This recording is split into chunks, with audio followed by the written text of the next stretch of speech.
Hello friends, welcome to our YouTube channel. In this video I'm going to show you how you can insert SD card or extendable storage in your OnePlus device. Before watching this video, if you have not subscribed to our YouTube channel, then subscribe to it and like our video. So let's start friends.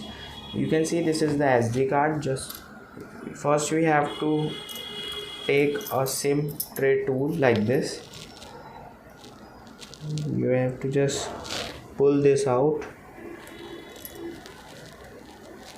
And friends, you can see this. You have to just open like that, and then you have to insert here SD card like this, and then you have to simply